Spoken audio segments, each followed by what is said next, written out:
All right. In this section, we're going to be looking at vectors in a plane. First, let's remember our properties. We have commutative property and distributive property and the identitative property. And there's other properties as well. And there's a commutative property for addition and a commutative property for multiplication. But we're just going to look at 3 examples here. So if we have 2 vectors, let's say a vector u. Now don't forget to put your vector notation above the u to notify that it's a vector and not just merely a variable. And let's say we're adding it to vector v. Well, if we add up those 2 vectors, that would be the same thing as starting with vector v and adding to it vector w. The distributive property would say that if we have some type of scalar, let's say c, that is multiplied by the quantity of vector u and vector v, that would be the same thing as the scalar c times vector u added to scalar c times vector v, our distributive property. And the identitative property says that if we have 1 times a vector, a scalar of 1 times a vector, that we just end up with the vector that we started with. All right, in these examples that we're going to look at 2 examples here. We're going to have 2 vectors. And again, don't forget to use your vector notation. So we'll have vector u, which is 4 units along the x component and 2 units along the y component, and vector v, which is -6, so left 6 spaces along the x component and 8 along the vertical component. All right, so for our first example, we're going to be asked to find the unit vector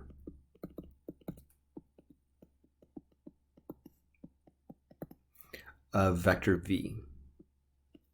Now, a unit vector gives us a vector in the same direction as v, so 4 and 2, but only with a unit of 1, so it will be much shorter than that. So in order for us to find the vector component, we'll, v is -6 and 8. So we'll take our v vector, and because it's too long, it's 6 spaces to the left, and we only want 1 space for the entire thing, we'll divide it by its magnitude. And so in order to find its magnitude, we would take our -6 and square that. That would give us 36. Our 8 and square that. That would give us 64. We add those up, we get 100. And so the square root of 100 is 10. So we need to divide each of our components by 10. -6 divided by 10 would give us -0.6. And 8 divided by 10 would give us 0.8. And so we have a unit vector in the same direction as v. In our second component, our second example, we're going to do some arithmetic. We're going to be asked to evaluate the magnitude of vector u plus vector v. So we'll start with vector u, which is 4, 2, and we'll add to that vector v. After we complete that, we'll find its magnitude, its length, if you will. And so 4 and -2 give us -2. And 2 and 8 give us 10.